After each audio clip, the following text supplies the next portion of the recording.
Welcome to Milking the Franchise, the Cash Cow Chronicles. Welcome one and welcome all as well. Both one and all are welcome. Yes, Kevin and the rest. Welcome. Kevin and the etc. My name's Chris, and this is Tanner. And Hi. What are we doing here today, Tanner? We're going to watch him. Well, we did watch a movie, and we're going to talk about it. Mm-hmm. Yeah.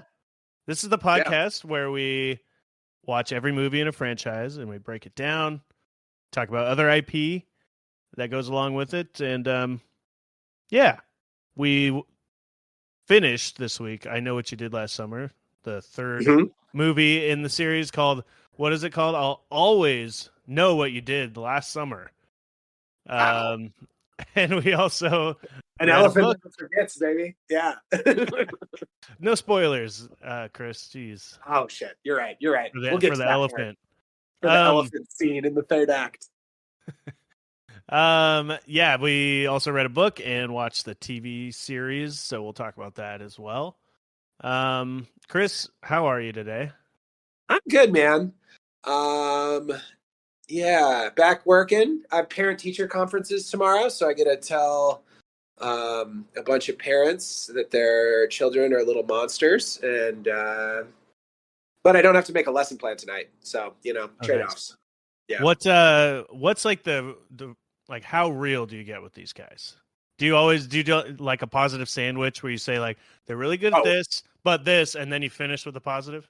Without a doubt, yes. You don't just say this kid is sucks. This kid. Well, remember that I teach children. Like, there's no reason for me to tear down a sixth grader like that. So sixth grade, yeah. You think I should be meaner? I need a harsher edge with these children. Yeah, I think very young they won't care, and older they won't care. But that age, you're right. That's a tough age. Yeah. So no. Yeah. I like to just get really macho and try and out alpha the dad. That's my goal for tomorrow. Nice. And hit on the mom. Do you turn your chair backwards and say, let's rap? Make them walk in with me backwards and then spin around at the last moment. These are so many good ideas. I'm going to do all of these tomorrow. Cool. You should just record that as extra content for the pod. Without a doubt. How are you doing? Oh, I'm okay. I just watched a great movie. And so that always makes me it qualifies happy. As a movie. It technically qualifies. It's 2 minutes over 90. But yeah, I'm having car troubles. I think I mentioned last week. So it's at the point where I either spend $3,500 or junk the car. So that's where I'm at. Oof. Yeah. Yeah. Yeah. Oh, well. It's just money, right? That's what all my gambling is paid for. A lot of money, though. That's what all my heavy gambling is paid for. So. That's right. Yeah. No, I don't gamble. Only sometimes. When in Rome. Rome is notorious for casinos. Yeah. But let's talk about this pod again. So we feature surveys on the podcast that go along with each movie that we watch, and we ask you guys to follow along, fill out prompts, make jokes. Even if you haven't seen the movie, you can follow along, make some jokes if you're listening. And we will go over last week's survey for I Still Know What You Did Last Summer. These titles get very confusing. Yeah, I was going to say the titles with this movie franchise in particular make that description very complicated. We did a show last week, and we're going to talk about that movie. And next week, we'll talk about the survey from this movie. That's right. We'll start a new franchise next week, but at the top of the show, we'll talk about the previous one always. So, without a doubt. Yeah, let's do that right now. So this Cool. is the survey for I Still Know What You Did Last Summer, starring JLH and FPJ, of course. Naturally. As well as Jack Black. I don't know his middle initial. JB, of course. Just JB, yeah. So we'll get right into it. The favorite line here from the movie. We got a tie between "That boy's got fish on the brains," okay? And "I got my truck." You know the drill. Oh, you got your truck? I do know the drill. You know the drill. Small town living. Come on. You know the drill. Next question. Favorite kill scene. Got a tie between Jack Black and Will Benson. Will Benson, as we learned. It was right there in plain sight the entire time. Yep. It's crazy. Yeah, I don't even remember. I guess I remember how Jack Black died. I don't remember how Will died. Exactly. His dad killed him on accident when FPJ jumped out of the way. FPJ. Next question. Favorite small town fun. We got a tie between trucks, you know the drill, and then crab boil at Ollie's. How can you go wrong with a crab boil at Ollie's? They're always a good time, you know? They're always a good time. Always a good time. Next question. Least logical part of the movie. Most confusing also. Freddie Prinze Jr. We got a tie between Freddie Prinze Jr. fast traveling. We talked a lot about how he got from somewhere, like Massachusetts somewhere. Yeah, to the Bahamas on a bus in like 20 minutes. Yeah, basically half a day, I would say, on a bus and then a boat. Yep, trying to get there. And he traveled the entire eastern seaboard. Yeah. And then the other part of this, so it's tied between that and then you can only be killed on an anniversary, which they definitely kept that alive for the what do you call it? The third movie here that we watched. Yep. Favorite rule of the last Summerverse. We got more ties. When in danger, you must go back to your room alone. Happens so many times in the second movie. And then you must, at some point, scream into the void to "Come and get me! I'm right here! Come on!" Did they do that in the third movie? The one we just watched? Does that happen in there? Fortunately, I don't think so. Okay. Well, they're missing out. Maybe that's that's the missing ingredient from this third movie. Spoiler alert. That is what it's lacking. Yeah. That must just be a character trait of the JLH character, and not a franchise. You know, what am I trying to say? Staple. That's what she brought to the role, is what you're saying. Right. That was her audition. Was just I'm here. Like, we want to see that.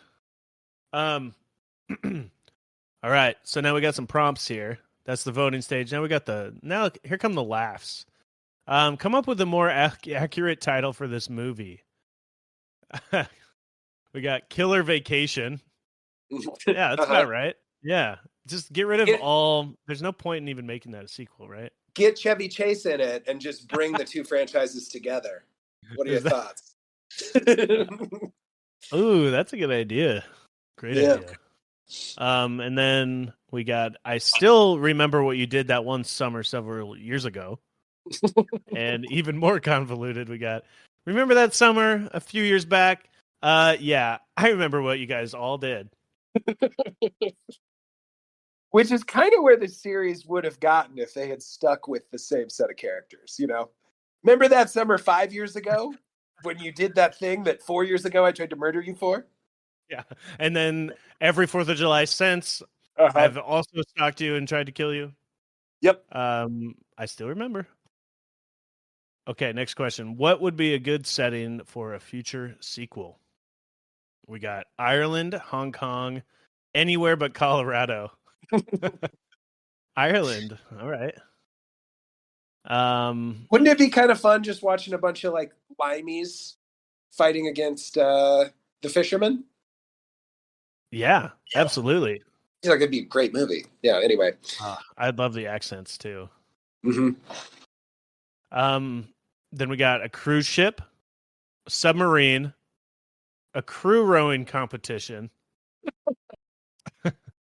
Anywhere near the water, basically. And then, because of the fishermen. And then Colorado small town. Mm-hmm. So, you said anywhere We'll get but. to it. Yeah, we'll get to it. May have taken the survey after watching this movie. Yeah, me as well. Yeah. Besides bat guano or cream jeans, come up with a new weed strain for Jack Black to sell. He was the stoner guy with dreads in this movie. Mm-hmm. And we got Shallow Hal, Tenacious Dank, Higher Fidelity, ooh, King Bong Kong, and Smoking Silverman. Wow. I love that. I just went through his IMDb and tried to make weed names. You didn't do School of Weed or I almost did School of Rock Dropout, but it got the bump for Smoking Silverman. School of Cough, bro. Because that's what you want to. That's what you want to advertise with marijuana. How much it makes you cough. Well, don't they have like Strawberry Cough? I think that's a classic like strain name. Cough. Fair enough. I'm uninformed. And then two really bad ones here. Those are the good ones. We got Jizz Cigarette and Dog Shit. Both. I think dog shit was like because of bat guano. And then Jizz Cigarette was because of cream jeans, and a jazz cigarette somehow got there. Okay. So, you know, if you have to explain it, it means it's funny. And the last question here. The first rule of comedy. It's funnier if you have to explain it. Yeah. Last question. Assuming the fishermen will have a new accomplice in the next sequel, come up with a name for them similar to Will Ben's son. So, I don't know if that was confusing, but the guy in this movie was named Will Benson, and you find out at the end that his name is Will Ben's son, and Ben was the name of the killer. He was hiding in plain sight the whole time. He's the son of Ben, and he named himself that way. Yeah. Yeah. Then we got oh my God, McCall Ben's Booty Call. Ben's Booty Call, all one word. That's a Ben's Booty Call. Very common last name. But the first name is McCall. McCall Ben's Booty Call. Mm-hmm. I wanted it to rhyme. Okay, got it. And then we got Sally Will's sister. Meryl Ben's wife. Ben's wife. Dolores Ben's wife. Ben's wife. Dolores Wilsant. Good. And Bobo Ben's daddy. Bobo Ben's daddy. Bobo Ben's daddy. Bobo. I got some good chuckles from that one today. That was a good one. Oh, I love the Jack Black ones, the weed strains there. All right, that's the survey. Please follow along. You know, take the survey for this week's movie and every future movie. Again, if you don't watch the movie, you don't have to watch the movie, because we often bring up prompts and talk about the bits of the movie. It gives you enough to answer these questions, I'd say. Yeah, and just make some jokes with us. It makes it more fun, and we'll read your stuff on the podcast next week. And we put it all in the show notes, so just a quick plug for that. You know, just check the notes on Spotify or whatever you're listening on, and the link should be right there to every survey that week. And also, you know, you can go to our Reddit, Milking the Franchise. Follow us on there. I'd say Twitter's not really a thing anymore, so I'm not really advertising that, and I don't know where else to go anymore. Yeah. Do you know where are people at these days, Chris? Maybe they're back on the Yellow Pages. Oh, I wish. Yeah. Mm-hmm. Um, Can we get so like check this out on the a Yellow print ad in a telephone note like directory? Actually, yeah, if you want to Mm-hmm. you want to just call me on my cell phone, I'll just drop my number in the show notes as well. Sounds great. Cool. Well, let's talk about the third and final movie in the last Summerverse. Oh my, yes. I'll always know what you did last summer. Chris, where do we begin with this? Oh man. This is a great question, Tanner. Should we begin with the title? Because they get more insane as we go. And it's what makes me love this franchise so much. It fits what we wanted to talk about on this podcast so perfectly. Every movie, I've always said every movie starts with a title. There we go. Well, in addition to that insane title, I'll always know what you did last summer. This movie begins in Ski Town in Colorado. And I lived in Colorado for a minute, famous for fishermen. Yeah, exactly. Well, in this, this movie brings up a new part of this lore that we didn't have in the other ones. I don't know if you want to talk about it right away, but it doesn't seem to matter. It has nothing to do with being near water or fishing anymore. This is true. And it does kind of dispense of that pretty early. As the movie gets going, we go to like a circus, like a summer. Would you describe that as a circus, like a fairgrounds kind of festival with, fairgrounds for sure. like a fair, yeah. And there's a whole new group of teenagers. No one has returned from the first two movies because this is like a direct to DVD thing, right? Yeah, there's no box office for this one. There's no theatrical release. But it did come out in 2006. Okay. That's all I got for that. Directed by someone named Sylvan White. Great. But yeah. Yep. So we're at this little circus fair thing, and it's a whole new group of teens. They're talking about what's going to happen on the 4th of July, which is in just a couple days. And they're kind of retelling the urban legend of the fishermen. Again, they're in the middle of Colorado, so it really doesn't seem like it'd be that scary in Colorado, but, they're selling it up. And as they stop to take some pictures, who should appear but the fisherman himself. He makes a very early appearance in this movie, sort of. Yeah, there's this beginning scene. I was writing down so many lines, like my first page and a half are just like every line they said during this. Yeah. Because it's just so bad. And they're obsessed with talking about the 4th of July. He says every 4th of July, he gets out his hat and slicker, sharpens up his hook, and runs wild. But only after teenagers. That's right. The ones with dirty little secrets. Dirty little secrets. I also wrote down the dirty little secrets. Yeah. And he says, "What about you, Zoe? I bet you got some dirty little secrets." Mm-hmm. And then she says, "Yeah, I heard you suck in bed," which I don't understand as a response to that. Is that a secret?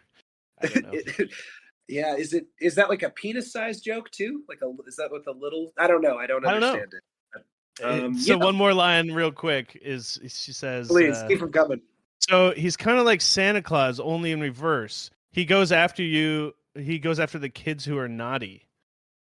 Somehow they say he's like a reverse Santa Claus. A reverse Santa Claus. Makes no sense. No, it doesn't. So yeah, they're playing the games, and like you said, the Slickerman arrives. Yeah. And at this point, none of the teens have differentiated themselves in any way to me. No. There's pretty blonde, pretty brunette, douchey blonde man, and other guy. That's what I call. And then we meet. Let's see. One of the carnies, one of the guys working at this little carnival, is flirting pretty hard with. I think her name is Amber, one of the pretty girls. And Chris, we meet. Did you recognize Amber? I did not recognize Amber. Well, you have. We did watch a movie with her in it. Brooke Nevin was also the star of Too Cool for Christmas, also known as A Very Cool Christmas. I don't even remember that movie. Remind me what happened in that movie. Oh, that was last, December during Bad Movie Night. We watched Too Cool for Christmas. Too Cool for Christmas. It was like they like got Santa Claus. What was that guy's name? He's like that older rich man. What's his name? George Hamilton. And he's Santa Claus, and they like make him look all businessman and like sexy. And she's the star of that movie. Great. Maybe you didn't watch it that night. I don't know, but I might have missed that one. I don't remember. I don't recall that film. Remember he flies his sled at one point is like a Ferrari, and they're flying through this. You don't remember that? I don't remember that. Okay, you must have missed it then. I must have missed that one. Anyways, sorry. Last tangent for a while. No, please no. I love these tangents. That's what this show's all about. So Brooke Nevin's getting hit on by a carny, and then we meet the dopest character in the whole movie, PJ. Rides up on a skateboard, doesn't button his shirt up. Dude, this guy has it all. He's so cool. He just got done with ROTC, and you could say his daddy worked him over. Oh, yeah. That's what he said. You could say my daddy worked me over. I would rather not say that. If I don't have to, I'm going to take a pass. Just describe this scene with PJ, the coolest scene ever. Oh my gosh. So the fisherman has jumped out at this point. And he has like kind of taken a swipe at Colby, one of the boy teenagers, and kind of cut his arm. And then PJ and the fisherman like chase each other to the top of. I don't even know how to describe that structure. Was it like a parking garage? Was it like it was stadium seating? Yeah, I want to say it was a parking garage, and I was so confused how they got up there at first. Yes, or why? But and so PJ and the fisherman kind of like have like a sword fight with the hook, and then PJ's skateboard again. He's super cool, you guys. Dude, have you? That just gave me an idea for a kid's book, PJ and the Fisherman. I love it. What would happen in this kid's book? Oh, I hadn't thought that far. Again, we start with the title. We'll figure the rest out on the fly. Yeah. I think that's how this movie came to be, by the way. And so they end up on top, and then PJ from the top of this giant, like 3-story structure, does such a sick skateboarding trick. He kind of flies off to the side, and then we follow the other characters down to the parking garage, where they meet the fisherman. But the fisherman pulls off his mask. It's actually one of their buddies, and they were pulling some sort of punked style prank on all the other people at the carnival. I think it was mainly it was for the skateboarding trick only. Like it was supposed to be, we'll get chased by the killer and then go up onto the roof, and then I'll do this badass skateboard trick off the roof. That was the whole. Yes. It was just for like I don't know if somebody was supposed to be filming or what. And they're like, everyone saw it. Filming? It was so cool. No, maybe it wasn't even. They weren't even filming it. They should have been if that was the plan. But they were just like, everybody saw it. It was so cool, I mean, it was pretty cool. It was PJ, dude. It looks so funny though. He just like skates down the side of it, and then just flies off.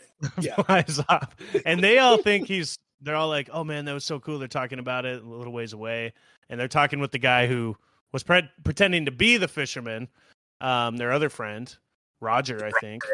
Mm-hmm. And they're just talking about how it looked awesome and everybody saw it. And then they realize, hey, where's PJ? And PJ, they run past some mattresses and are like, wait, who moved the mattresses? Because he was supposed to land on mattresses. And they find him impaled on a tractor. On a tractor. I don't understand it at all. Also, I maybe you can tell me to wait on this, but did we ever find out who moved the mattresses? Is it revealed at any point in the movie? No, I think it's just like maybe the grounds crew or like whoever like had the tractor, like the people driving the tractor moved them, just probably thinking, oh, these are trash, they're in the way. I don't think it Oh, was okay. anything sinister necessarily. Oh, I Maybe. just wasn't sure if it was like the killer. It was supposed to be the killer at that point or not. I don't think Uh, the killer. so So it was actually an accidental death.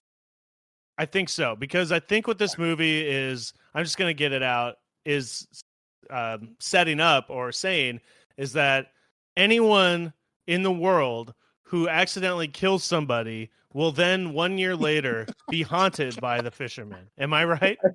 Especially if it's on the 4th of July. Only, yeah, only if Yeah, the yeah. accident happens on the 4th.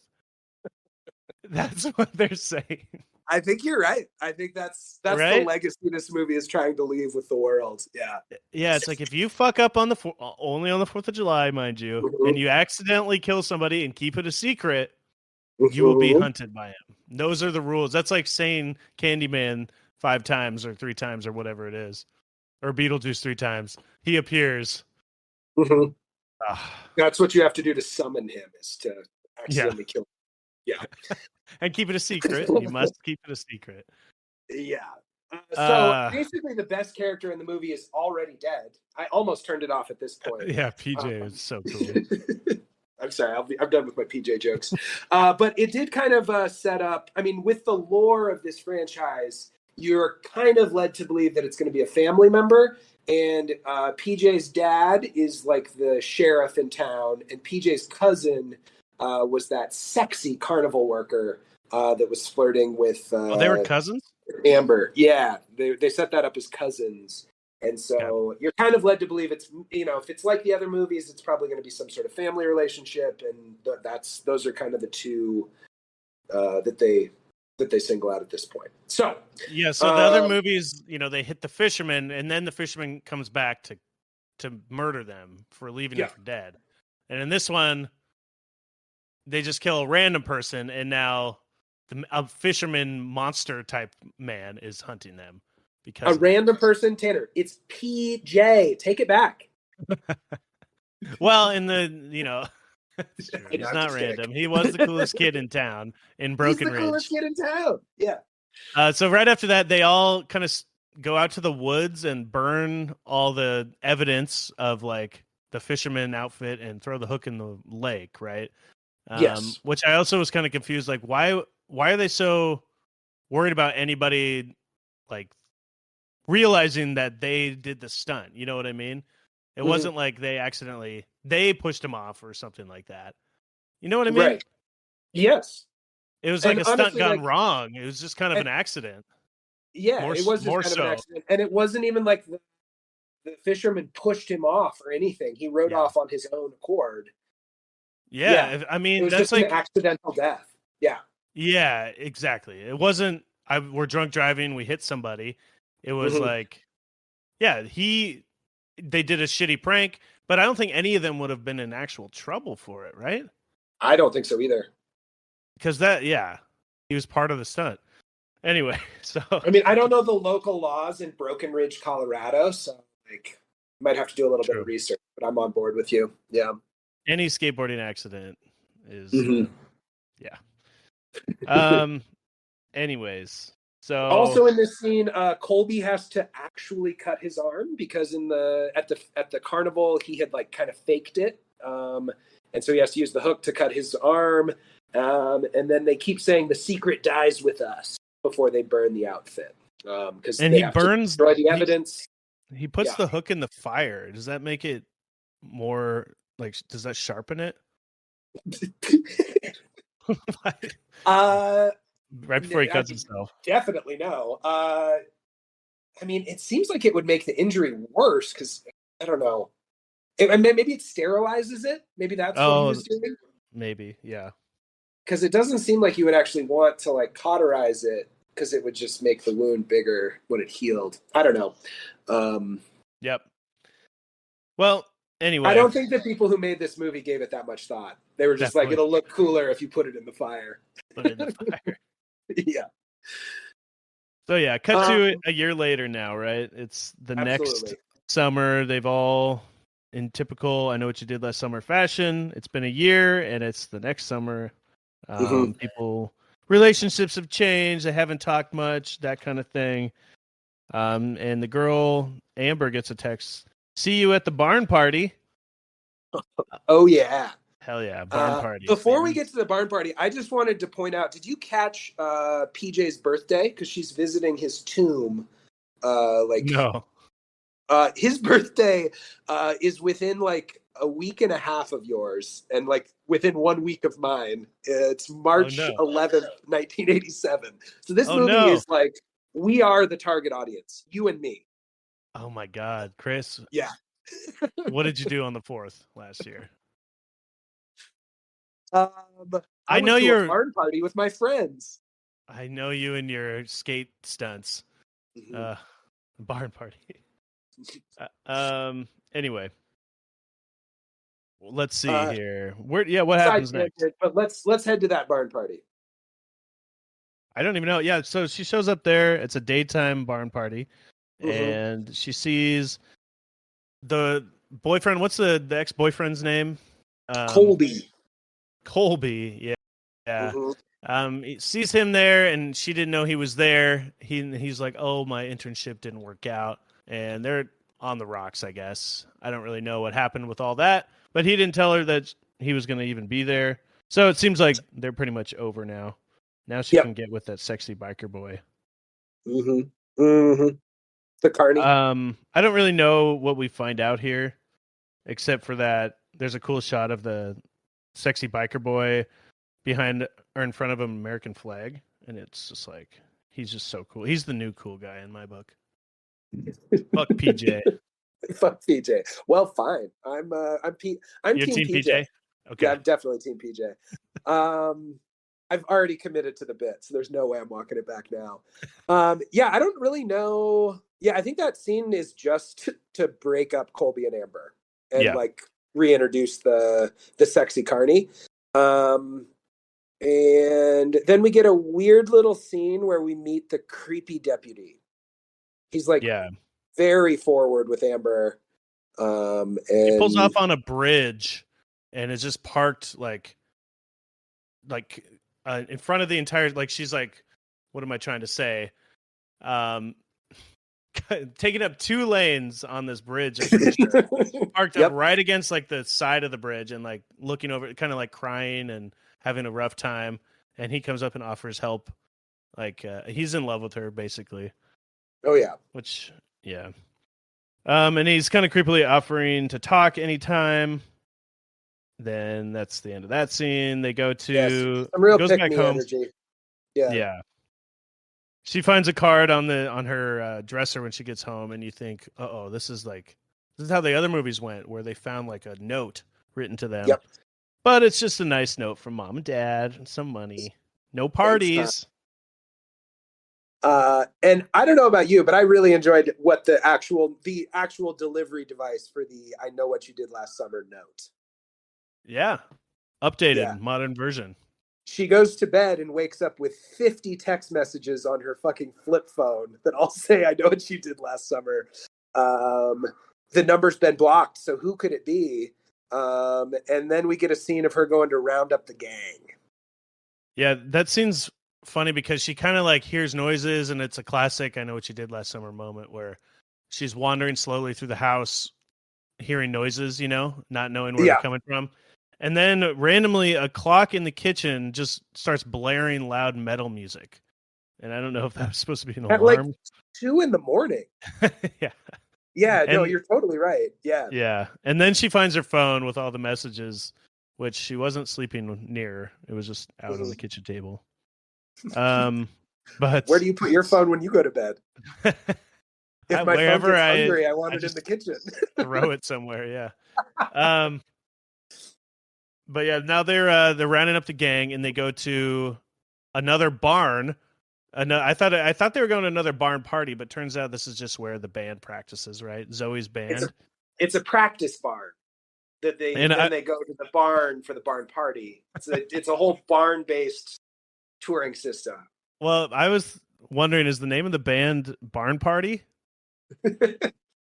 Or Parn Barty is what I wrote down for some reason. Parn Barney? Parn Barty.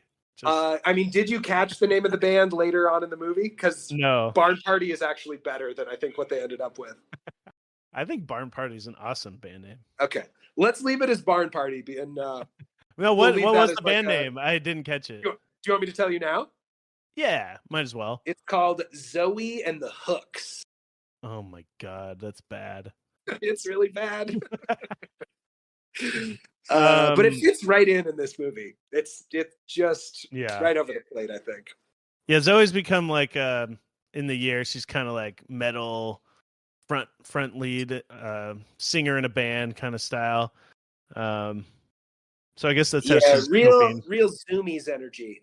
Yes. Oh god, so much of this movie has that. Yeah. But she tells her about the messages, and now they're off to go find Roger. And Roger's working at... Is he the one working at the gondola garage? Yes. Yeah, so they find him, and he's on this, like, metal... I don't even know what you call that. He's controlling it. He's like... It's like... how would you describe that thing? A lift, maybe? A lift, and he's moving it back and forth. Like, doesn't want to talk to them, and he's kind of, like, chasing them with it. Playfully. Yeah. And wearing like a welding mask. Yeah. But yeah, it's a gondola garage, which I found funny. It's such a specific place. You know what I mean?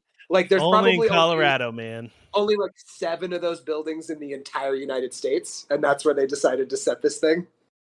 That's pretty cool. Nowhere near an ocean where fishermen hang out. Yeah. Yeah. So she shows him the text. Anything else happen here? I don't think so. Yeah, we just kind of keep bopping around to the other characters. I feel like he doesn't want anything to do with it. Is kind of his vibe. Yeah. And yeah, I think the next scene maybe another creepy cop shows up. And it's kind of we see Sheriff Davis. It's the dad of Pete. It's PJ's dad. Oh, that's right. And he looks like shit. He has not taken. I mean, and understandably so. His son died. But he's not doing great. And then we go check in, and it kind of also reiterates like you're supposed to kind of think he's the killer, right? He's the father. Yeah. He's just being sort of creepy to everyone. Yeah. All the side characters are a little bit creepy. They do that in all the other movies too, though. He says it's so strange without kids here at the school, and it's like, dude, every summer the kids go home. Like it's not that it's not that strange.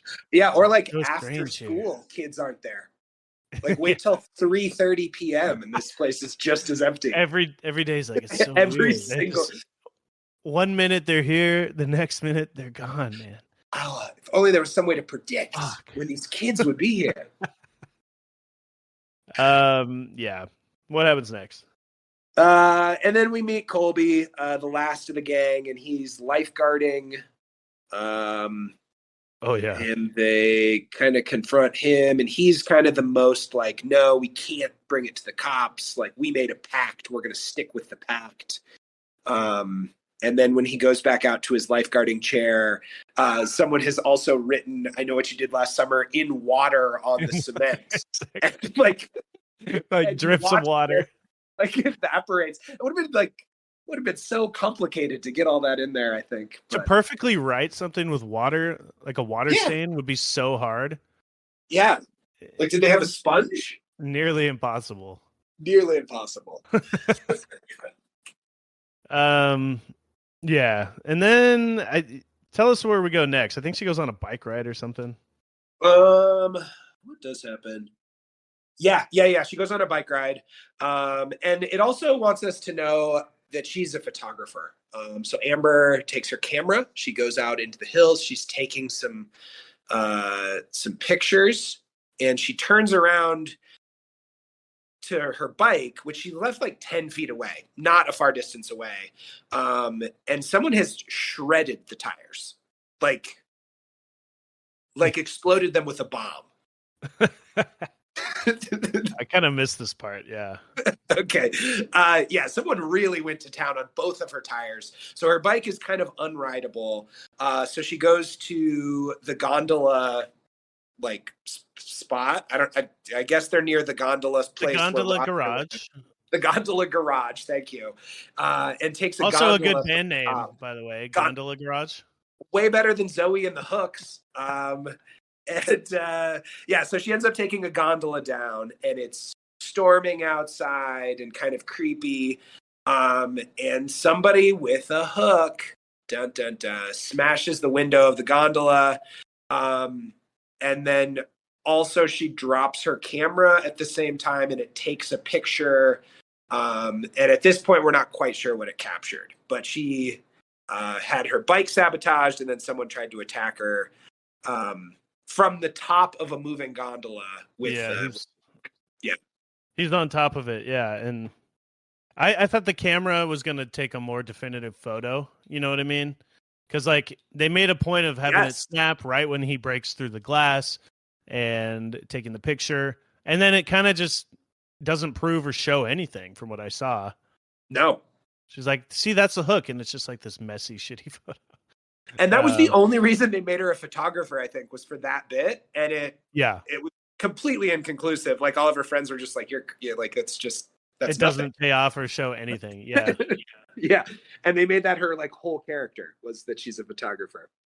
But anyway, and then it cuts back to Roger, back at the gondola garage, and he's cutting himself, self-harming with the hook, the old ice hook.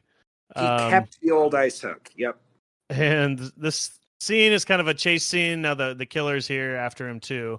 And they're chasing around through a bunch of gondolas. Like, so real quick, Tanner, before we get to the chase, I just want to highlight how they're trying to make him look like suicidal and depressed, right? He's cutting himself with the hook, and they make him like eat pills straight out of like an orange pill bottle. He's drinking whiskey straight from the bottle.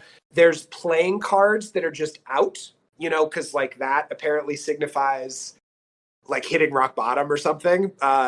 Playing solitaire alone. Yeah, right. Like it's the way that they set up his rock bottom is so funny to me. Anyway, continue. And then he is running around the gondola spot. I kind of missed how he. No, that's all right. I missed how he died. So you tell me. Oh, great. Yeah. Let's see. He had also written a suicide note. And he's like living in the gondola garage. Fisherman shows up. They chase him through a bunch of gondola cars. I don't actually remember exactly how his kill happened. It kind of got lost in the wash with the other ones for me. But he did die. That much we know. Maybe they didn't show it. No, they did. His was kind of gruesome, actually. He sliced his throat. Okay. And then he tried to defend himself with a circular saw. And gotcha. The fisherman gets the better of him and cuts his throat, and he dies. But he had left that suicide note, so nobody knows for sure that he committed suicide. The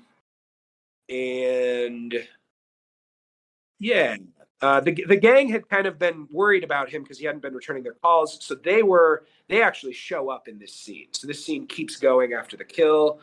They find the suicide note. They assume he killed himself, and then they're all kind of talking. They're like, so that means because he had the hook on him. They're like, well, he got the hook out of the lake, which I thought was just a weird, I don't know, kind of pointless thing. Why would he go get the hook out of the lake? Terrific question. No idea. They made a point to tell us that he spent $30 on it.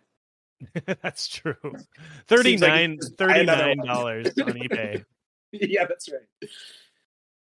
And then I think they go back to her house, Amber's house, and when they get there, there's cut up paper or like photos all over the ground, going all the way up the stairs to her bedroom. And it's revealed that somebody wrote "soon" on the wall with a bunch of cut up photos, right? Like a collage, sort of. Yeah. Very spooky. Were you scared? Oh, dude, I was spooking in my boots, you know? Yeah, absolutely. I Yeah. was quaking like the oatmeal man. Then I think it's. I mean, sorry. Tanner's I was no, I missed it. I was looking at my notes. Quaking like the Yeah, oatmeal man. I love it. you shouldn't. It's not a good joke. I loved it. Okay. Once it hit me. Uh-huh. It just takes a minute. Yeah. So what happens next, Tanner? Where are we off to? I think this is, unless I missed something, Zoe, right? She's sleeping on a couch. Is that where we are? There is one quick scene of them going to confront Lance, who is the dreamy carny worker, who's the cousin of PJ. And they like have a little argument, and he even points the finger at his own uncle, at the sheriff, and says that he's the killer. And then we go to Zoe's spot. Yeah, and Zoe is like asleep on a couch in her barn, her practice barn, and they do like a dream sequence where she's getting attacked by the fisherman, and she wakes up, and then it's a dream within a dream, because wakes up from the first one, and then the killer's there, but no, that's just a dream. That's a dream too. It's dream like within a dream. It's like an Inception style, like cop out jump scare. I hate dream within a dream. Oh, I was just saying last night we were watching Witchboard. I'm like, I am done with. I don't like dream sequences in any form in any movie. I think that's where I'm at. I think this franchise might have ruined them for you, because it falls back to this trope so often. It's just, I just don't. They never amount to anything, because dreams, I don't know. In every movie, it's just kind of like, well, that was a pointless waste of time because it was all a dream. Anyway, I feel like they even film those after, like people watch the movie and they're like, oh, it's not scary enough in the first act. We need something scary. Let's just put a dream sequence in there. Yeah, let's get a scary sequence. We'll fill up a minute or two, and then we don't have to mess with the plot at all or add anything. Yeah. Anyway, but then she does wake up from the second dream, and her couch and everything, her guitar is all like sliced up. Not her guitar. Oh. Not the hooks. The hooks are going to be out, a guitarist. But what about her big show? Yeah, so everything's sliced up and nothing happens. They're just kind of haunting her again. Based on the rules, we know that it's not July 4th, so we're all good. And this movie also counts down like it's July 2nd, then it's the 3rd. And once you know it's July 4th, all bets are off. That's right. Yeah. So they show the biker boy again, I think, or maybe I had these scenes mixed up. The sexy carny biker man, and his bike also has a message on it, so he's all confronting them about that. Or did you already talk about this? No, we have not gotten to this yet. Okay, so it goes back to him, and his bike says, "You know." Why is he involved in this at all? Because he knows. But does he? I guess yeah. They reveal here that PJ told them all about it before the trick was going to happen. Like, yeah, we're going to do this cool stunt and be fucking just legend, legend, bro.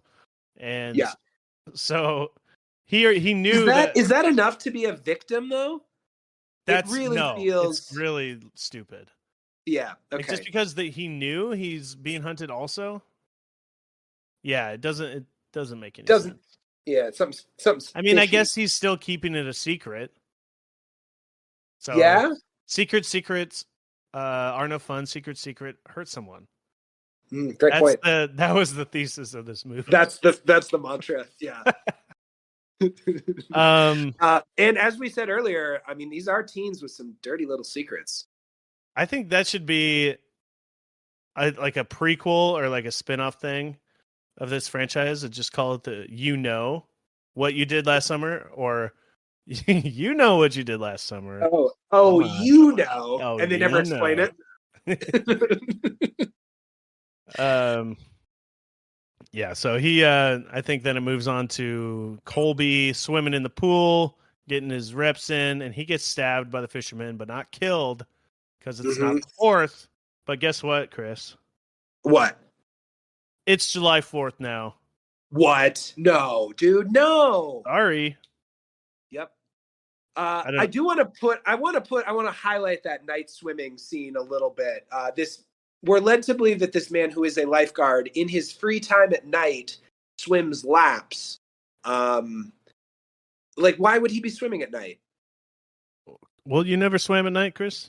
No, and I was a lifeguard for 2 summers. I never once went to the pool at night.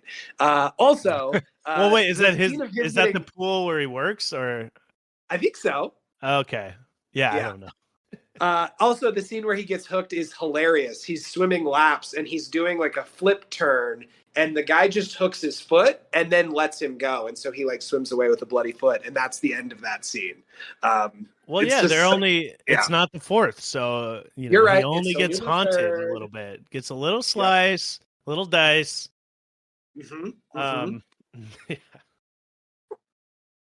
so yeah, next is July 4th, I do believe. And Yep. what happens here, Chris? We got a they're kind of meeting together and being like, "Hey, we should all leave town, get out of here because it's the 4th and we're all going to get fucked." But Zoe's like, "Hell no. My band's about to go big and there's agents at the show tonight, at the barn party. There's going to be agents there." Not only a barn party, it's a talent show. It's not even Talent their show, yeah. concert. Yeah. Yeah. But So, you're yeah, right. it's like a- Agents from LA are going to be there. And so Zoe is unwilling to leave town, even though they know it's the only day of the year where they're in any real danger. Yep. Yep. And then so she's practicing her song, I think, or does it just go straight into the concert from there? I think we go. Yeah, she's back in the barn practicing for the show tonight because I remember the lyrics of the songs were "To the depths with you, baby." I don't know. And then there's also the scene here where Tanner, if the Seattle Kraken doesn't have an official song, because they're a new hockey team, I think Yeah. that they should really consider this "To the Depths" song. That's a from great Zoe and the idea. Hooks. Yeah, That is so good. Yeah. I'm gonna text Jeff Bezos real quick because he owns the place where they play, I think. Does he? Well, it's a Climate Pledge Arena. I think Amazon owns that, right? Okay, yeah. He would have some sway. Oh, he's got sway, baby. Mm-hmm. Sway, baby. Sway, baby. Let's see. Yeah, they're in the barn because I know there's the scene where they're on the couch and it's Amber and Sexy Carney, and they're kind of going over an old like scrapbook that the kids had made, right? Right. Why does this thing exist? Yeah, they're obsessed with. They basically go through news articles that talk about the first 2 movies. Right. The events of I Know What You Did Last Summer and I Still Know What You Did Last Summer. They have a scrapbook, like a scrapbook, like someone had put together collages of newspaper clippings and like information on the fishermen. Yeah. Yeah. And which is it doesn't make any sense. Like, why are the fact that these kids are obsessed with this fisherman story and that they happen to kill somebody, you know what I mean? Like they have no real connection to this fisherman guy at all, right? Correct. What a coincidence that they happen to know everything about him, but also they killed somebody accidentally on the 4th of July. Yes. Yeah. That is the only connective tissue between the first 2 movies and this movie is this scrapbook detailing what had happened in the first 2 movies. It's really funny. Yeah, it's crazy. And then I think they share a kiss here. Yeah. This is the scene that the scene that you sent me a picture of because Sexy Carney is wearing like a belt. What is he wearing? I sent Tanner this picture because the fashion choices in this movie are so 2006, and Zoe's white belt. I don't know if you caught that. Made me laugh every time it showed her. But didn't. then also the carny is wearing what I thought was a watch, but it's just a leather strap with a belt buckle on it, like a pilgrim hat. And he's got this like, leather strap around his wrist. And when they're kissing, his hand is in frame, and it just looks stupid and from 2006. Both at the same time. Crazy bracelet, yeah. Crazy bracelet, yeah. Yeah, that just still that the lore book is just I can't even believe it. Why would they be talking about it at all? Does everyone in the country is everyone aware in like the whole country that or world that on July 4th something bad could happen on the 4th of July? You know what I mean? Because they're talking about it they talk about it at the beginning like you know what happens on the 4th, right? Like I don't even know. It's too much to comprehend or to break down because it makes no sense. It makes no sense. Yeah, and I mean, didn't you make scrapbooks of serial killers with your friends in high school, Tanner? Wasn't this a hobby you had?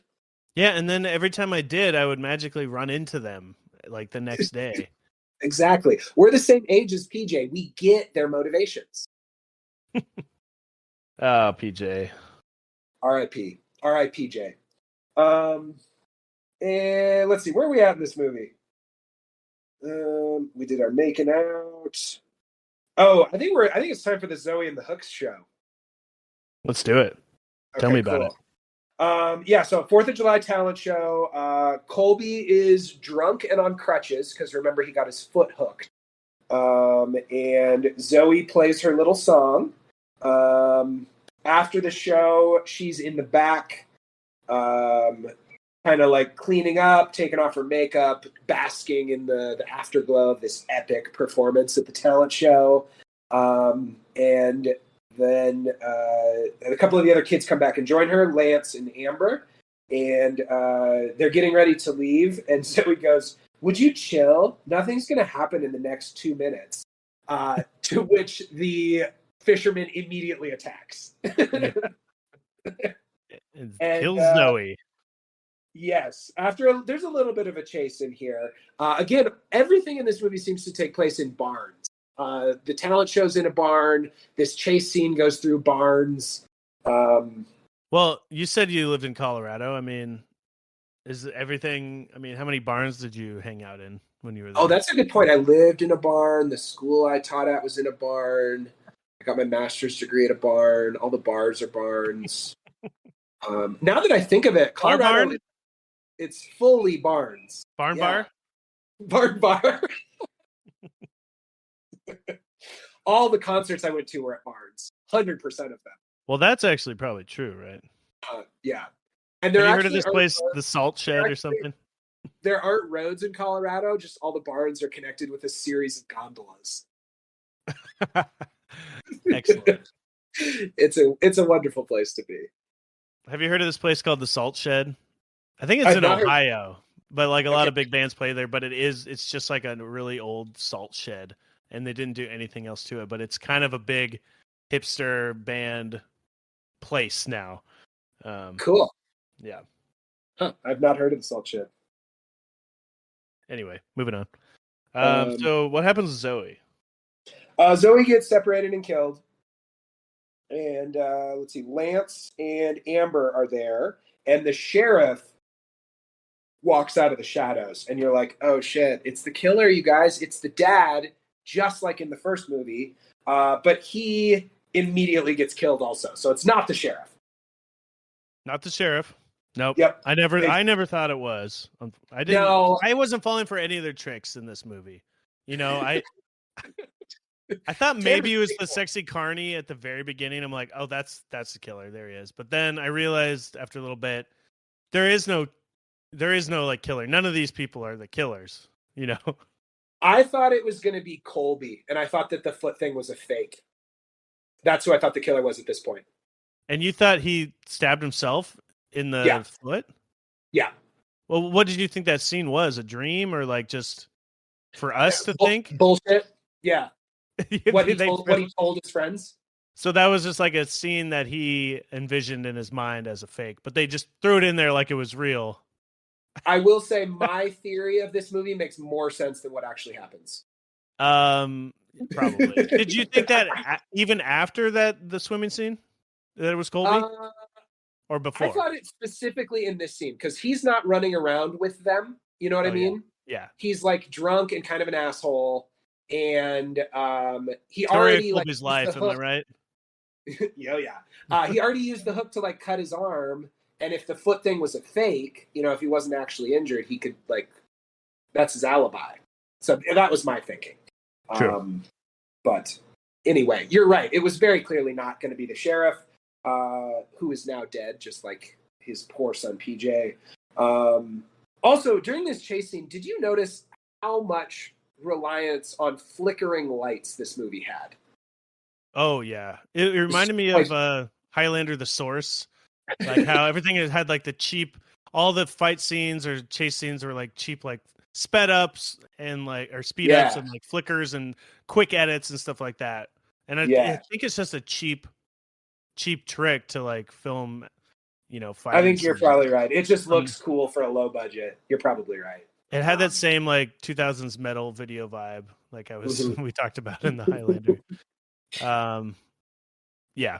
So what happens next?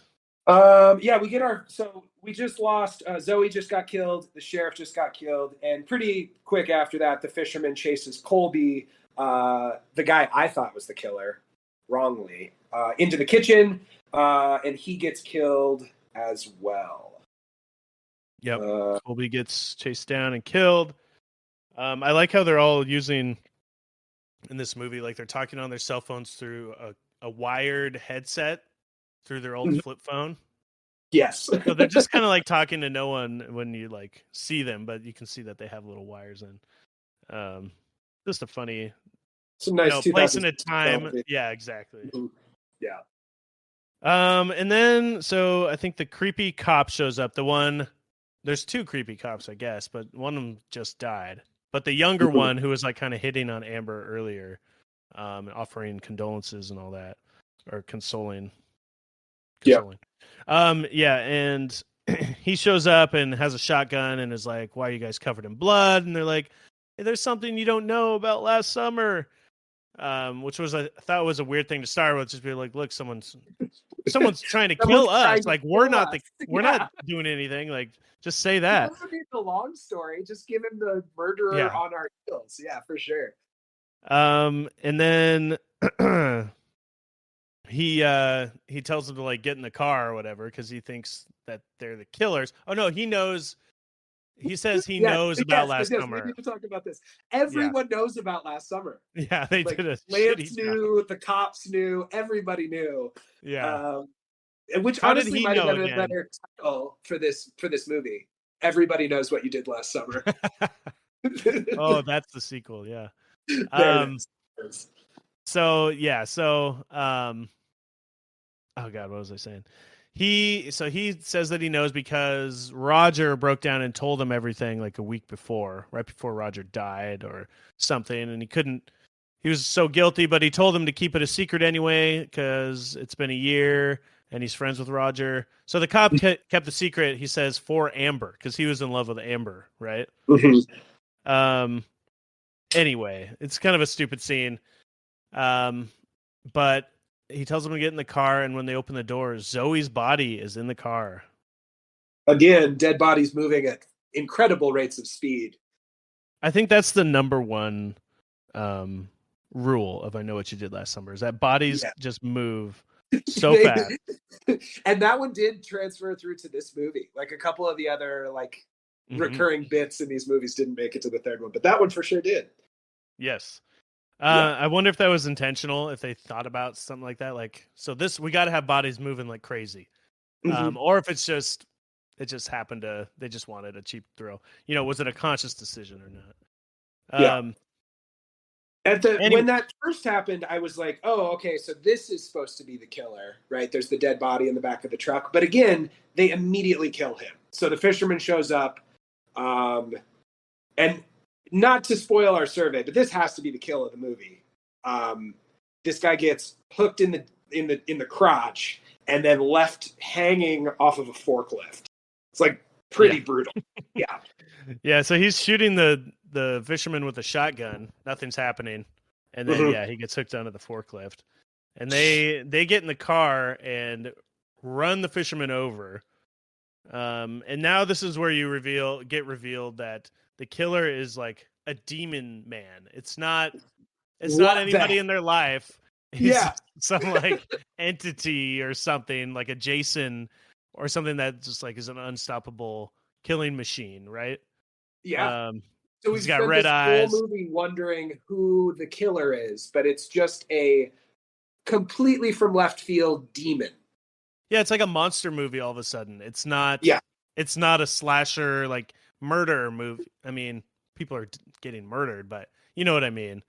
It's it's a supernatural movie all of a sudden. Right. Yes. Yeah. Completely unlike either of the other movies. Like it just completely throws away, Ben Wilson and Will Benson. Yeah, I mean, there's no reason to have done this at all. But I guess they wanted to turn it into more of like, this has become a full urban legend now. And can be, open up the world to anyone. This could happen to anyone. That's what it is, right? You said it before that was kind of the pivot that they did in this movie is like, this could happen anywhere in the world, even Colorado. And that works better if it's a demon, right? As long as it satisfies a few things, like happening, accidentally killing somebody on the 4th of July. That's and then keeping it a secret for 1 year. Yeah. And if all of those conditions are met, a fisherman demon is going to hunt you down with a big hook. And Chris, tell me about, he seems unstoppable, right? He gets hit by a car. He's shot with a shotgun and you can't kill him. But luckily he's got some kryptonite. What is it? Just a hook. Is it any old hook or is it that hook specifically? Is it a magic hook? I don't know. Is it supposed to be that magic hook? If you know, please tell me because I did not. I have no idea. But yeah, it turns out that the hook that they happen to have. Thank goodness Roger dug that out of the lake. The $39 hook on eBay. He's like weak to it. So they stab him once with that and he like reacts more than getting shot or getting hit with a car. He's like, he doesn't like the hook. So the hook is the only thing that can kill him, it seems. And they set that up all of a sudden. And a bunch, like when he gets his arm caught with the hook, like a bunch of black shit comes out. Like, I don't know if it's blood or pus or what, but like, yeah, it's like his kryptonite for sure. Is this hook that they bought on eBay from the first act of the movie. Crazy. Yes. Why they decided to add that in or any of this, just make it a human. Anyway, so their plan from here on out is to once they realize it's the hook, there's some more chase scenes going on. If I miss anything, let me know. But basically, they rig up something where they attach the hook to an engine, a car engine that's like hanging on a chain from the ceiling. Am I right? We're in the type of barn where you would fix up a car now. Yeah, this is a car garage as opposed to a gondola. Yes. Hawaii, I guess that'd be a gondola barn. You're right. Now I kept calling it a garage, but it's all barns, dude. It's all barns. So now it's also Home Alone style antics. So they got the hook. They got the hook on and like hanging from an engine on a chain. Yep. And one of them is holding it up, and or the girl's holding it up, and he's like acting as bait right below. And he gets the fisherman to kind of attack him, comes out of nowhere, and they swing it down, but they miss. Yeah. All that work for nothing. Yep. But luckily they get the hook back somehow, and they still have the hook, and he's chasing him through the garage barn. And they stab his foot one more time, and he does not like that. What else happens here? Anything else?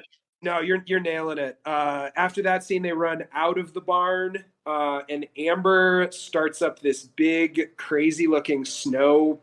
Would you even call that a snow plow? It was almost like a wood chipper on the front of a truck.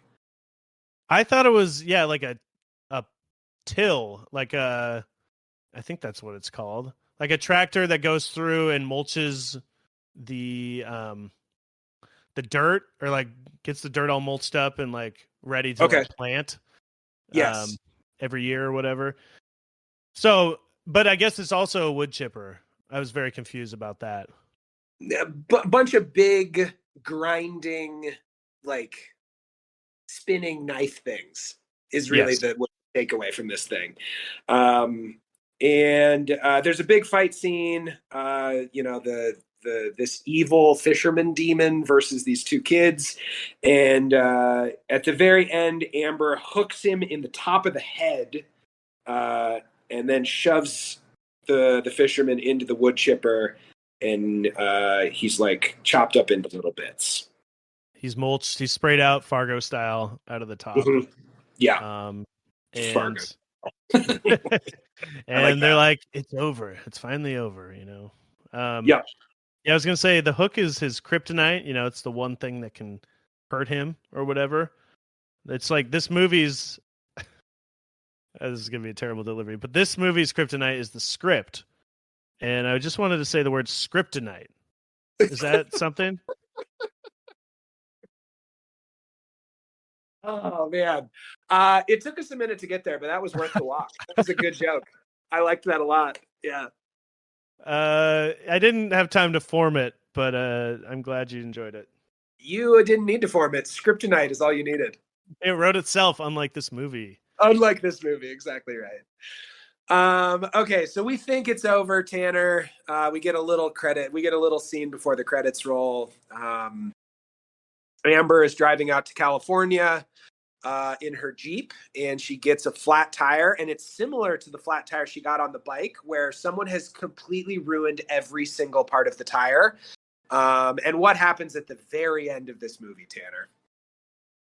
The very end of this movie, it kind of just, she pulls over, cell phone cuts out, she's talking with the new boyfriend, and then it cuts to black, scream, slashing sound, the end. Yep.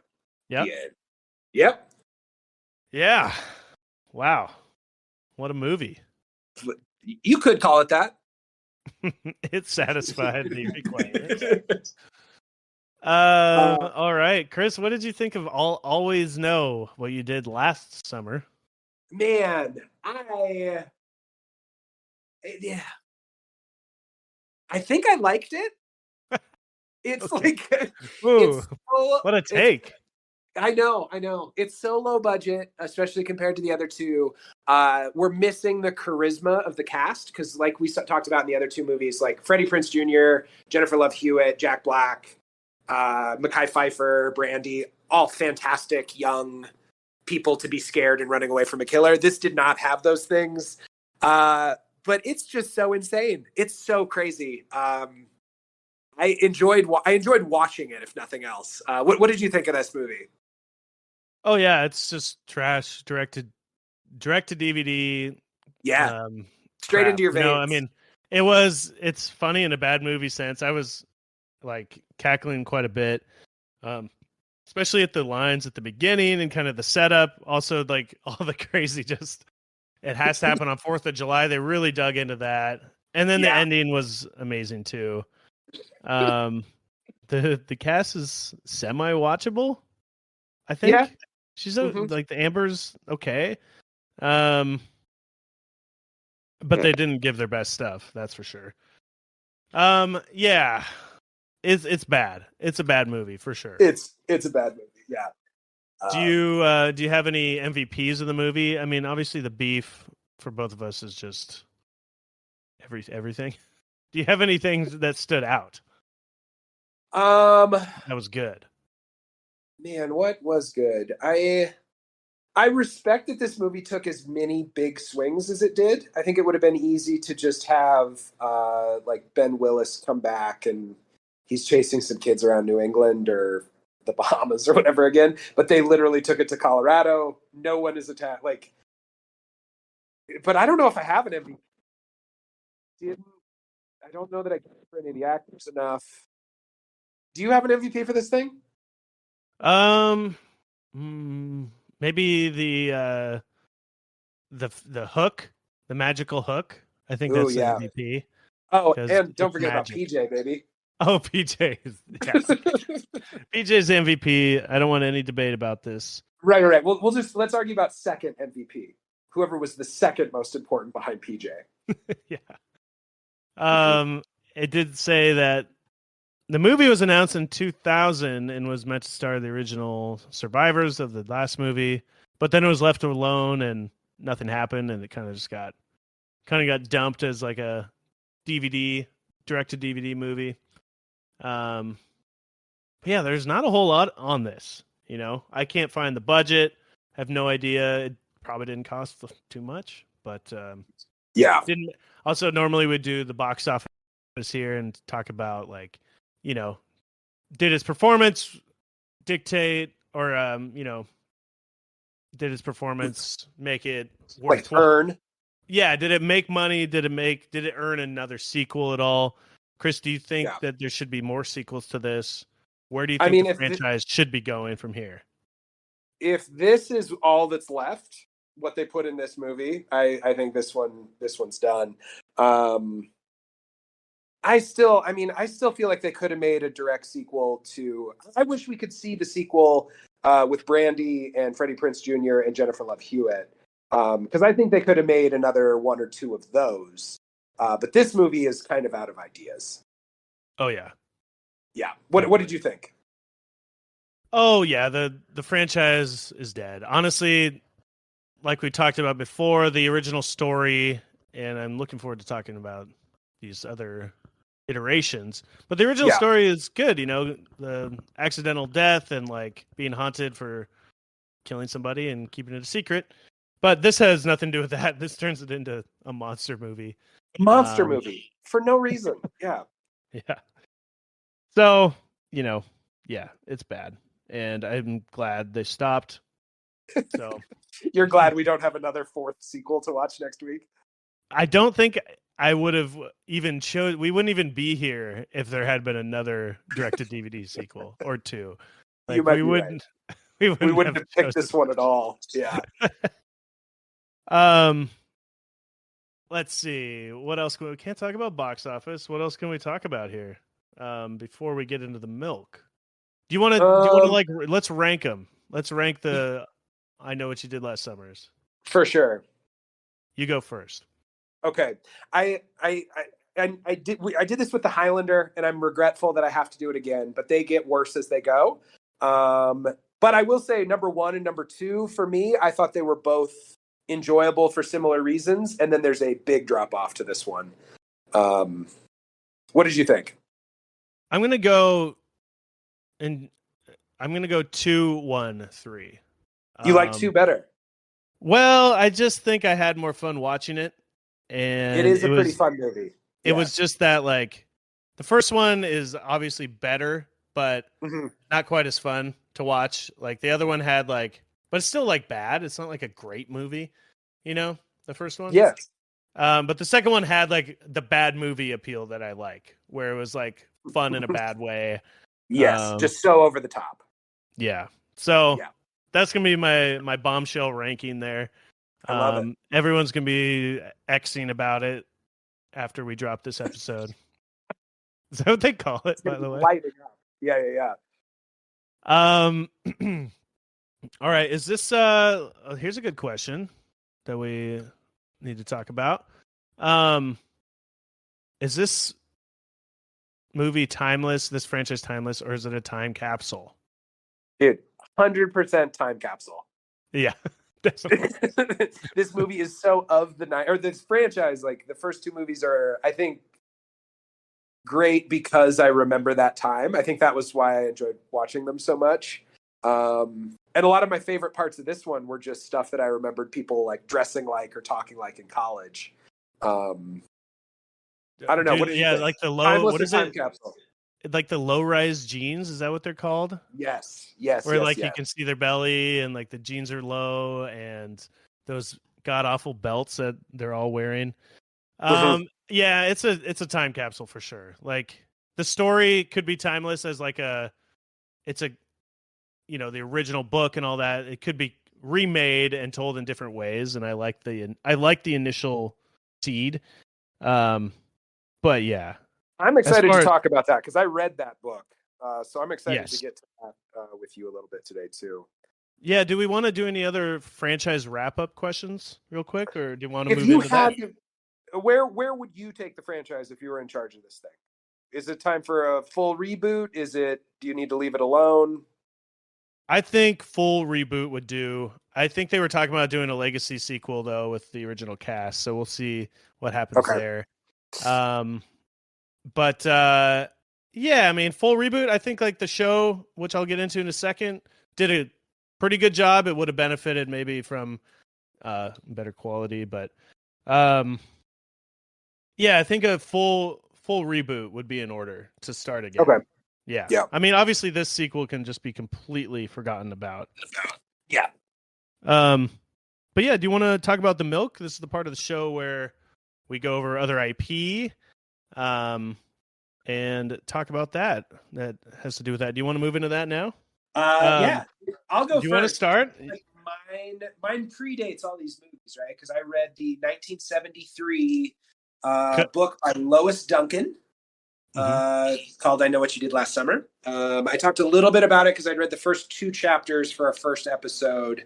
So I'll just recap that part real quick. It was interesting because the first movie kind of spoils what happens right at the beginning, and the book does a better job of kind of like stringing that along. And it takes till chapter 5 for them to really for you as the reader to really know what had happened. And in the book, the person that they hit was not an old fisherman. It was a little boy. They killed a 10-year-old kid. And yeah, it's kind of fucked up. So they hit this kid while he was riding his bike home from a sleepover that hadn't gone well. And his family was obviously pretty messed up about it. Trying to think what else is different. Do you remember in the first movie there was Johnny Galecki's character? Mm-hmm. I think that character is kind of based on a character from the book, and in the book his name is Collingsworth Wilson. Okay. And so he's Collingsworth Wilson lives at the apartment complex where where the model girl, the Sarah Michelle Gellar character lives.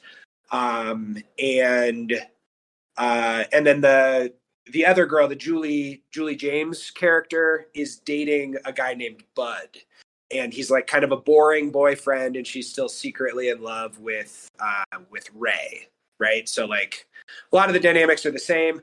Halfway through, it's revealed that Bud is actually Collingsworth, because Collingsworth Wilson is the half brother of the kid who died, and when he came back from being in Iraq, he kind of lost his mind, and so that is who the killer is. But the most interesting thing about this to me is it has this big reveal that Collingsworth is the one who is, and I won't even say the killer because he doesn't kill anybody in the book. He shoots Barry. He lures him to this park with clippings from the murder, and he shoots Barry, but it doesn't kill him. And so Barry spends the rest of the book in the hospital, but he survives. And then at the end, when it reveals that Bud is actually Collingsworth, Collingsworth chases I can't remember, what was the Sarah Jessica Parker, what was that character name? Oh, I'm not sure. It wasn't Julie, the other one. And anyway, chases her into into her apartment, and it's very clear this is the one who's been sending them the ominous messages, but she escapes, and then the book ends. There is no fisherman, there is no killer, The end is they just reveal who it was that sent them the letter that knew what they did last summer. That's the end of the book. So nobody dies at all besides the kid? little boy. The little boy dies. So there's no murders happen, Correct. but he's threatening them with knowing what they did. Just for what, like turn them into the cops, or? I don't know. Well, I mean, he does shoot Barry. He does shoot Barry, and he tries to attack one of the girls. So I think he's like trying to get his revenge, and he just sucks at it.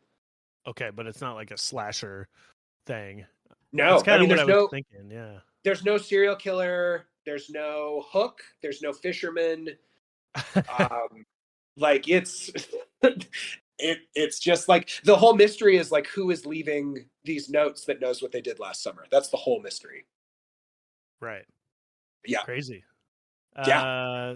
And so it was pretty crazy, like watching these movies and having that by the third movie morph into it's literally a monster. It's a demon in the third movie, and it's really crazy that it got there from just this book about like a small town intrigue, and like them dealing with the guilt of killing a little kid. You know what I mean? Well, that is the drama. Yeah, is like pretty good with maybe some. Yeah, like that works with the brother. What is it? The brother or older brother? I think it was like a half brother. Okay. Yeah. Huh. Interesting. But yeah, like totally different than what these movies got spun into, which is like this, over the top, kind of almost campy, like slasher series. The book is not that, and I thought that was really interesting. It made it an interesting read because I was expecting something very different than what this book is. Wow. Yeah. That's my note. Well, cool. Yeah, I was thinking that the show would have been more. It says it's based on the book, not the movie. I guess it doesn't make that distinction exactly, like not the movie either. But the show seems to be more based on the movie from what you just told me. So the TV shows, I said it wrong last time. It's 2021 it came out. Okay. And it's, I can't remember what I talked about last week exactly, the first couple episodes. But basically the girl plays a twin sister, two twins, however you want to say that. The blonde chick in this one, the lead. They accidentally run over one of her sisters, then she takes over her life and becomes the other one because I can't remember. I don't even know why she had to do it that way. I think it's mainly just because she lied that night and then committed to it forever. Yeah. And this show, like, it does a lot of crazy things. So it's an 8-episode series, and they do this thing that's a really cheap, annoying way to tell a story where they, like, constantly throughout the show, they are, like, flashing back to the night of the party, the night that the person got killed, and, like, revealing new bits and pieces of information that were said or happened that night to give you more clues. Like, episode 7 even, they're flashing back to that night and be like, oh, then they reveal one more thing that gives you a little clue, another reveal that if you had just seen it all play out, you'd know all the clues. You know what I mean? Yeah. You already know what happened. Like if you just like they're not it all. finding new clues. The people making a TV show are deciding to give them to you in episode 7. Columbus, they're withholding all this information for you and like letting it out in these little flashbacks and like filling you in when it pertains to it later on. Which I think is just not my favorite way to tell a story. It's almost as bad as dream sequences, but not quite. But yeah, so they find out that let's see here. Where does this go? So there's like a cult that was living. It takes place in Hawaii. There was a cult that was in town, so they think maybe this cult lady is doing it, and it turns out this girl's dad was a part of this cult and married to the cult lady at some point. Also, the dad is like covering up the death for his daughter and calling her by the other daughter's name permanently. So it's a very weird dynamic. So weird. But there's a lot of, they try everything. They make you think everyone is the killer at different points in the show, including the cult people. But it turns out it's not even the cult people. Which, by the way, this cult, like, you watched the first couple episodes, right? I did, yeah. You know how they take the bodies into a cave, and that's where they like wash away when people die, and that's where a bunch of people died in the cult years ago. So there's like a hidden compartment of this cave where this lady goes to, and she like drowns everything in honey and fills their brains with spiders. And excuse me? She takes dead bodies and like embalms them in honey, basically. Oh my god. Okay. Yeah. And then put spiders in. So you're like, for like 3 episodes, everyone is convinced that this lady is the killer. And they look for proof. They get chased around her compound. It's not her. Then you think it's Dylan, the creepy guy who everybody also wants to fuck. Turns out it's not him. Turns out it's like... But he did have spiders for brains, right? He did. Well, that's another... They show him like with spiders in his room. Like, it doesn't make any sense. Oh, sorry. That was a joke. No, but the spiders and all that have nothing to do with the killer at all. So like this ends up being a red herring of just like this lady has like weird beliefs of how you should die or like what you should do to a dead body, and that's just what she does. But she's not actually killing anyone. It's just a whole bunch of crazy, a lot of back and forth, that stuff that doesn't make any sense. And they try to do a lot of edgy things, like they find out that the sister who died had an OnlyFans of her, but posing as the sister that's still alive. So everyone thinks that the sister... Wait, run that past me again. So her name is Lennon and... Yeah. Ashley? Is it Ashley? Lennon and her sister. So Lennon's the bad one. Lennon's the one who actually died, but the new sister is going by Lennon. Everyone thinks she's Lennon. Yes. But Lennon is dead. But Lennon had an OnlyFans under her sister's name. Yeah, and she was like fucking everybody, all the guys in town, and like posting it on the internet. As her sister. As her sister. So then like later on they assume that Ashley is it, I don't know if it's Ashley. It starts with an A. But they assume that she's the one that had the OnlyFans. It's all very convoluted and weird. It's hard to talk about because of this double switch they keep doing. Right. But that seems to be the core of this show, is that there are twins. One of them is dead, and everyone's confused which one is which. Yes.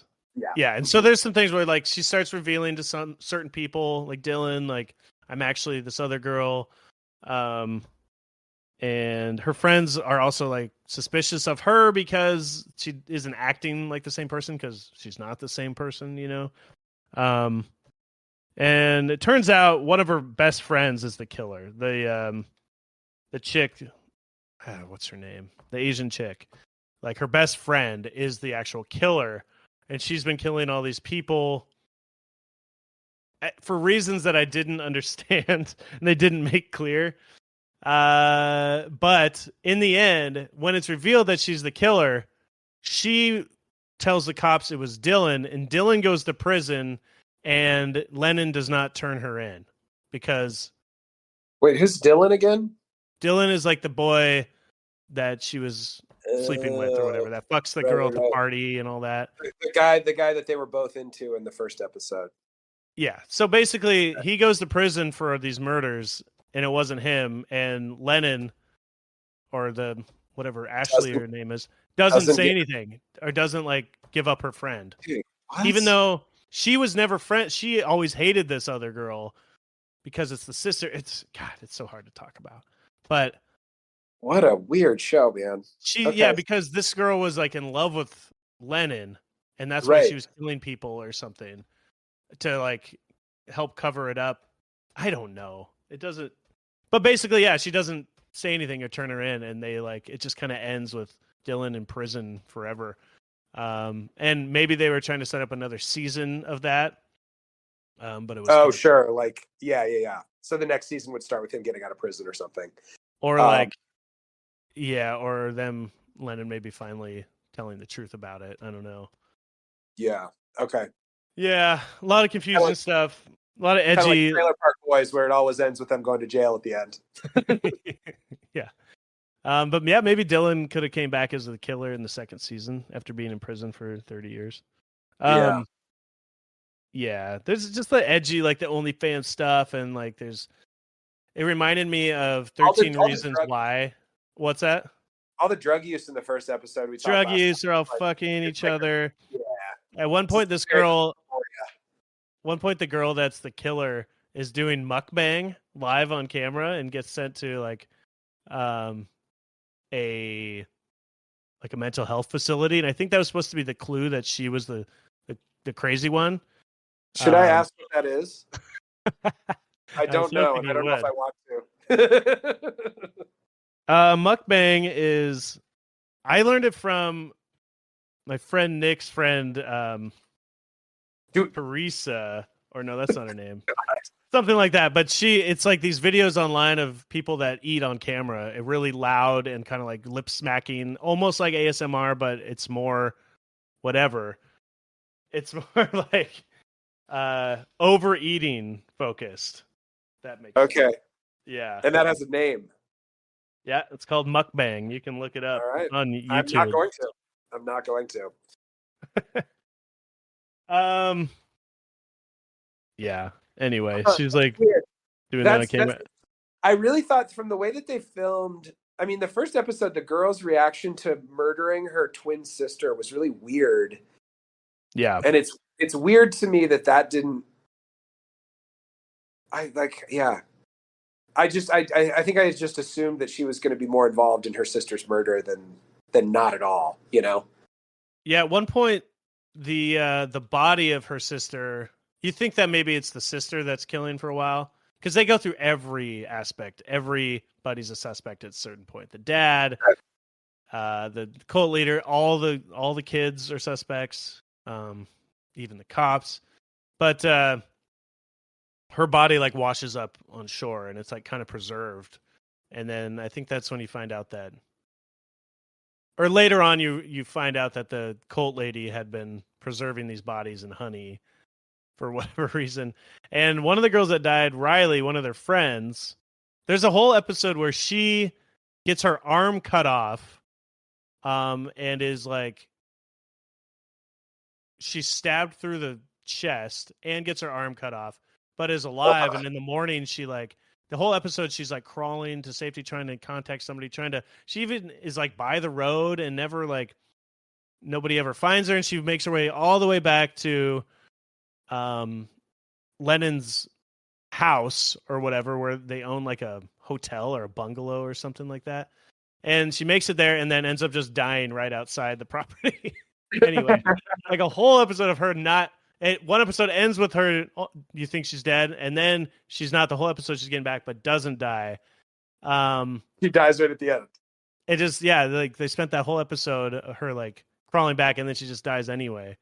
But the cult lady finds her and covers her in honey. The last shot of the show is her like she's like covered her in honey and like is in this cave room or whatever, her like sanctuary cult room or whatever, and she's like kind of looks like a ballerina. She like is in this like pose or whatever, frozen in honey.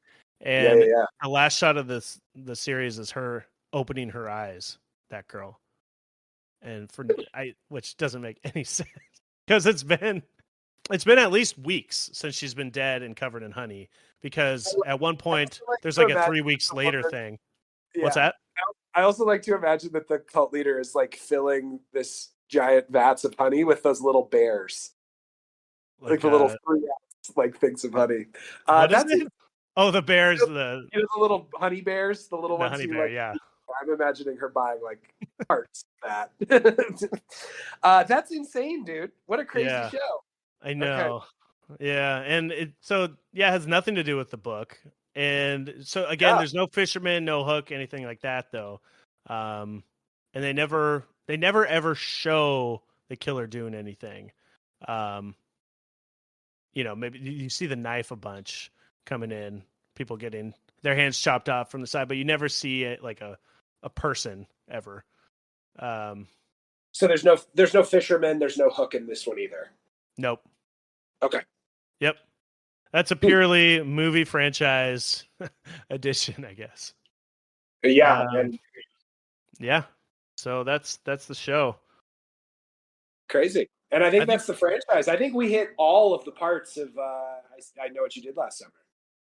We did. We covered it from all sides. What do you think about the franchise in general, including the book? I think the best part of this entire franchise is the idea that there's a note that says, I know what you did last summer. I think that's the best part of the whole thing. Yeah. That's cool. I think that they squeezed a lot out of a very straightforward book. You know? Yeah. Like they're and good on them. 8 episodes of TV, 3 movies to come out of that book is really something. I don't know that there's enough ideas there to really back all that up. I do think. Yeah, I mean it's kind of fun. I do like the basic premise of it. There's a story there. The show didn't do it. The movies, they did it okay. They're fun slasher movies, the originals. But I still think the best thing would be like kind of more of a drama of them contemplating and dealing with their actions, and then maybe like in the book having kind of a psycho, just military guy kind of getting revenge, but it's not like slasher horror style. It's just more like suspense / drama. I'm trying to think of something that would be similar, but no, and I agree. And that was one of my big problems with the movies is that the main characters that are getting hunted, they let them off. We made this joke in the earlier episode. They let them off the hook, right? Like the person they hit with the car didn't actually die.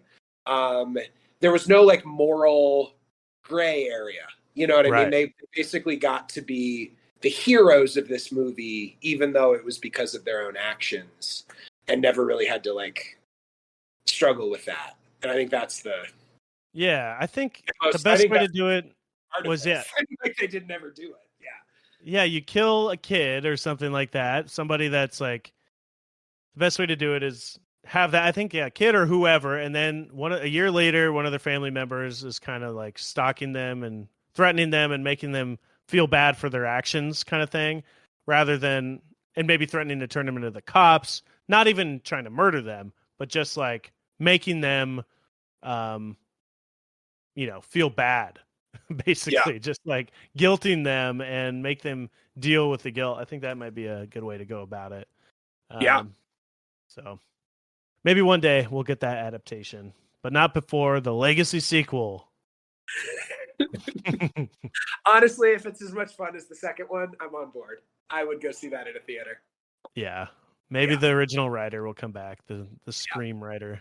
The Scream screenwriter. Say that 5 times fast. Well, cool. I think we did a pretty good job hitting this franchise. You got any last thoughts on I Know What You Did Last Summer? Nope. Let's hit it and quit it. Move on. Right, let's plug the survey. Take the survey. Yep. We got some fun questions on there, or whether you watched it or not, because I don't think anyone has seen this movie. We may have been the first people to see it. We might have been the first two. But also next week it's still spooky season. And we're gonna watch Wolfman, the original Wolfman movie, and then the remake in 2010. To round out the month. Yeah, can't wait. Take a peek at that survey, and we'll check in with you guys next week to talk Wolfman. Talking Wolfman next week on Milking the Franchise. See ya. Boo.